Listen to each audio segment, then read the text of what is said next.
Excel PU college Guruvayanakere, ಕರ್ನಾಟಕದ number 1 PU college. Admissions open now. DK Shivakumar CM ಪಟ್ಟಕ್ಕೇರೋಕೆ ಸಜ್ಜಾಗಿದ್ದಾರೆ. ಅವರ ಜೊತೆ ಯಾರೆಲ್ಲ ಸಂಪುಟ ಸೇರ್ತಾರೆ ಅನ್ನುವಂಥ ಪ್ರಶ್ನೆ ಇದೆ. ತಮ್ಮ ಮಂತ್ರಿ ಮಂಡಲದಲ್ಲಿ ಯಾರಿಗೆಲ್ಲ ಸ್ಥಾನ ನೀಡಬೇಕು ಅನ್ನುವ ಬಗ್ಗೆ ಚರ್ಚಿಸೋಕೆ ಡಿಕೆಶಿ ದೆಹಲಿ ಯಾತ್ರೆ ಮಾಡ್ತಿದ್ದಾರೆ. ಇತ್ತ ಸಿದ್ದರಾಮಯ್ಯ ಕೂಡ ಸಚಿವ ಸಂಪುಟದ ಭಾರವನ್ನ ಹೊತ್ತು ದೆಹಲಿಗೆ ಪಯಣವನ್ನ ಬೆಳೆಸುತ್ತಿದ್ದಾರೆ. ಆದ್ರೆ ಸದ್ಯಕ್ಕೆ ಎಷ್ಟು ಮಂದಿ ಶಾಸಕರು ಕನಕಪುರ ಕಲಿ ಜೊತೆ ಸಚಿವರಾಗಿ ಪ್ರಮಾಣ ವಚನವನ್ನ ಸ್ವೀಕರಿಸುತ್ತಾರೆ ಅನ್ನೋದು ಇನ್ನೂ ಕೂಡ ಸಸ್ಪೆನ್ಸ್ ಆಗಿ ಉಳಿದಿದೆ.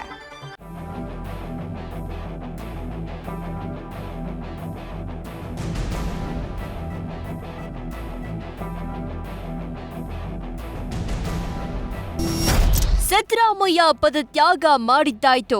ಡಿಕೆ ಶಿವಕುಮಾರ್ ಸಿಎಂ ಪಟ್ಟಕ್ಕೇರಲು ಮುಹೂರ್ತವೂ ಫಿಕ್ಸ್ ಆಯ್ತು. ಇನ್ನುಳಿದಿರೋದು ಸಚಿವ ಸಂಪುಟ.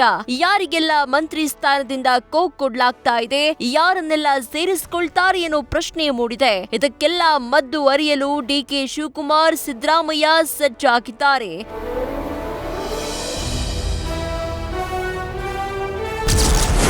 ಮತ್ತೆ ಸಿದ್ದರಾಮಯ್ಯ ಡಿಕೆ ಶಿವಕುಮಾರ್ ದೆಹಲಿ ಯಾತ್ರೆ.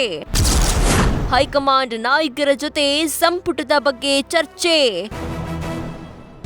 ಸಚಿವ ಸಂಪುಟಕ್ಕೆ ಸೇರ್ಪಡೆಯಾಗ್ತಾ ಇರೋ ಶಾಸಕರ ಲಿಸ್ಟ್ ನ ಹಿಡಿದು ಡಿಕೆ ಶಿವಕುಮಾರ್ ಸಿದ್ದರಾಮಯ್ಯ ಮತ್ತೆ ದೆಹಲಿ ಯಾತ್ರೆ ಮಾಡಲು ಸಜ್ಜಾಗಿದ್ದಾರೆ. ಯಾರಿಗೆಲ್ಲ ಮಂತ್ರಿ ಸ್ಥಾನ ನೀಡಬೇಕು ಅಂತ ತಮ್ಮದೇ ಆದ ಲಿಸ್ಟ್ ಮಾಡಿಕೊಂಡು ಡೆಲ್ಲಿ ಫ್ಲೈಟ್ ಹತ್ತಲಿದ್ದಾರೆ. ಹೈಕಮಾಂಡ್ ನಾಯಕರ ಜೊತೆ ಸಿದ್ದರಾಮಯ್ಯ ಡಿಕೆ ಶಿವಕುಮಾರ್ ಚರ್ಚೆ ನಡೆಸಿದ ಬಳಿಕ ಸಿಎಂ ಜೊತೆ ಯಾರೆಲ್ಲ ಸಚಿವರಾಗಿ ಅಧಿಕಾರ ಸ್ವೀಕರಿಸುತ್ತಾರೆ ಎನ್ನುವುದು ಫೈನಲ್ ಆಗಲಿದೆ. ನಿಯೋಜಿತ ಸಿಎಂ ಡಿಕೆ ಶಿವಕುಮಾರ್, ಹಂಗಾಮಿ ಸಿಎಂ ಸಿದ್ದರಾಮಯ್ಯ ಮತ್ತೆ ದೆಹಲಿ ಯಾತ್ರೆ ಕೈಗೊಳ್ಳಲಿದ್ದಾರೆ. ಸಚಿವ ಸಂಪುಟ ರಚನೆ ಬಗ್ಗೆ ಹೈಕಮಾಂಡ್ ನಾಯಕರ ಜೊತೆ ಚರ್ಚಿಸಲು ಉಭಯ ನಾಯಕರು ಡೆಲ್ಲಿ ಫ್ಲೈಟ್ ಹತ್ತಲಿದ್ದಾರೆ. ಸಚಿವ ಸಂಪುಟ ಹೇಗಿರಬೇಕು, ಯಾರ್ಯಾರಿಗೆ ಸಚಿವ ಸ್ಥಾನ ನೀಡಬೇಕು ಅಂತ ಡೆಲ್ಲಿ ನಾಯಕರ ಜೊತೆ ಚರ್ಚೆ ನಡೆಸಲಿದ್ದಾರೆ. ಎಷ್ಟು ಮಂದಿ ಹಳಬರನ್ನ ಮತ್ತೆ ಸಂಪುಟಕ್ಕೆ ತೆಗೆದುಕೊಳ್ಬೇಕು, ಜಾತಿ ಪ್ರಾದೇಶಿಕತೆಯನ್ನ ಗಮನದಲ್ಲಿಟ್ಟುಕೊಂಡು ಸಂಪುಟ ರಚನೆ ಬಗ್ಗೆ ಮಾತುಕತೆ ನಡೆಸಲಿದ್ದಾರೆ.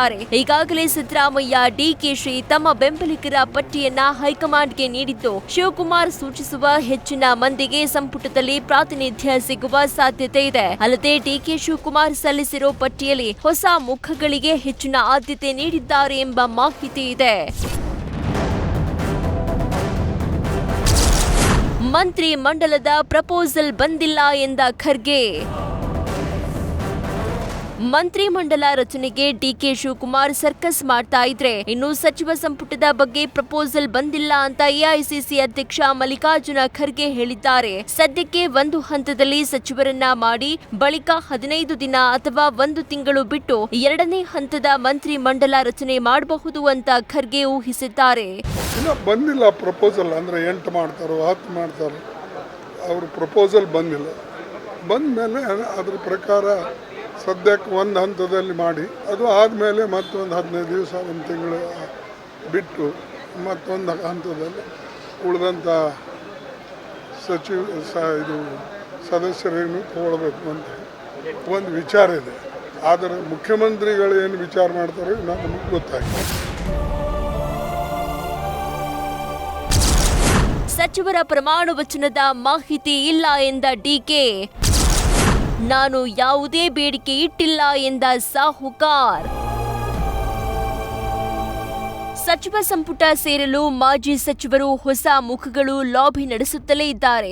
ಮಾಜಿ ಸಚಿವ ಸಂತೋಷ್ ಲಾಡ್ ನಿಯೋಜಿತ ಮುಖ್ಯಮಂತ್ರಿಯನ್ನ ಭೇಟಿ ಮಾಡಿ ಬಂದಿದ್ದಾರೆ. ಡಿಕೆಶಿ ಭೇಟಿ ಬಳಿಕ ಮಾತನಾಡಿದ ಸಂತೋಷ್ ಲಾಡ್, ಕ್ಯಾಬಿನೆಟ್ಗೆ ಯಾರು ಸೇರಬೇಕು ಅಂತ ಹೈಕಮಾಂಡ್ ಸಿಎಂ, ಮಾಜಿ ಸಿಎಂ ತೀರ್ಮಾನ ಮಾಡ್ತಾರೆ ಎಂದು ತಿಳಿಸಿದ್ದಾರೆ. ಇತ್ತ ಸಚಿವ ಸಂಪುಟ ಸೇರ್ಪಡೆಯಾಗಲು ನಾನು ಯಾವುದೇ ಬೇಡಿಕೆ ಇಟ್ಟಿಲ್ಲ ಅಂತ ಮಾಜಿ ಸಚಿವ ಸತೀಶ್ ಜಾರಕಿಹೊಳಿ ಹೇಳಿದ್ದಾರೆ. ಆದ್ರೆ ಉಳಿದ ಸಚಿವರ ಪ್ರಮಾಣ ವಚನದ ಬಗ್ಗೆ ನನಗೆ ಮಾಹಿತಿ ಇಲ್ಲ ಅಂತ ನಿಯೋಜಿತ ಸಿಎಂ ಡಿಕೆ ಶಿವಕುಮಾರ್ ಹೇಳಿದ್ದಾರೆ. That I don't know. Whatever the party high command decided, I don't want to comment on that. ಮಾಡಿರ್ತಾರೆ, ಸಿದ್ದರಾಮಯ್ಯ ಇದ್ದಾರೆ, ಹೊಸ ಮುಖ್ಯಮಂತ್ರಿಗಳಿದ್ದಾರೆ. ಹೈಕಮಾಂಡ್ ಅವರು ಡೆಮಾನ್ಸ್ಟ್ಲಿ ಡೆಲ್ಲಿಗೆ ಹೋಗ್ಬೋದು, ಹೋಗಿ ಪಟ್ಟಿ ಫೈನಲ್ ಮಾಡ್ಬೋದು. ಯಾರಿಗೂ ಫಸ್ಟ್ ಹಂತದಲ್ಲಿ ಮೊದಲನೇ ಹಂತ, ಎರಡನೇ ಹಂತ, ಮೋಸ್ಟ್ಲಿ 2 ಹಂತ ಆಗಿ ಆಗುತ್ತೆ. ಎಲ್ಲರಿಗೂ ಒಂದೇ ಸರಿ ಕೊಡೋದು ಕಷ್ಟ. ಎರಡನೇ ಹಂತದಲ್ಲಿ ಬರ್ಬೋದು. ಈಗ ಸೀನಿಯರು ಆಗಲೇಬೇಕನ್ನೋರು ಫಸ್ಟ್ ಮೊದಲನೇ ಹಂತದಲ್ಲಿ ಬಂದೇ ಬರ್ತಾರೆ. ನೆಕ್ಸ್ಟ್ ಕಾಯಬೇಕು ಸ್ವಲ್ಪ ದಿವಸ, 2 ಮಾಡ್ತಾರೆ. ಈಗ ಯಾರು ಸೇರಬೇಕು ಯಾರೆಲ್ಲ ಅಂತಕ್ಕಂಥದ್ದು ಹೈಕಮಾಂಡು, ಮುಖ್ಯಮಂತ್ರಿಗಳು, ಮಾಜಿ ಮುಖ್ಯಮಂತ್ರಿಗಳು ಎಲ್ಲರೂ ತೀರ್ಮಾನ ಮಾಡ್ತಾರೆ. So definitely whatever party ಯಾರಿಗೇನು ಮಾಡಬೇಕು ಏನು ಮಾಡಬಾರ್ದಕ್ಕಂಥ ಯೋಚನೆಯಲ್ಲಿ ಪಾರ್ಟಿ ಇದೆ. ಸೊ ನಮ್ಮ our wish is that anybody can become. So we have to wait and watch. ಯಾರು ಡಿಕೆಶಿ ಸಂಪುಟವನ್ನ ಸೇರ್ತಾರೆ, ಕನಕಪುರ ಕಲಿ ಜೊತೆಗೆ ಪ್ರಮಾಣ ವಚನವನ್ನ ಸ್ವೀಕಾರ ಮಾಡ್ತಾರೆ, ಸಿದ್ದರಾಮಯ್ಯ ಸಂಪುಟದಲ್ಲಿದ್ದ ಯಾವೆಲ್ಲ ತಲೆಗಳಿಗೆ ಗೇಟ್ ಪಾಸ್ ನೀಡಲಾಗುತ್ತೆ ಎನ್ನುವುದು ಜೂನ್ 3ಕ್ಕೆ ಗೊತ್ತಾಗಲಿದೆ. Harish Kakol, political bureau, news first. News first ನಿರ್ಭೀತಿಯಿಂದ ನಿಮ್ಮ ಪರವಾಗಿ.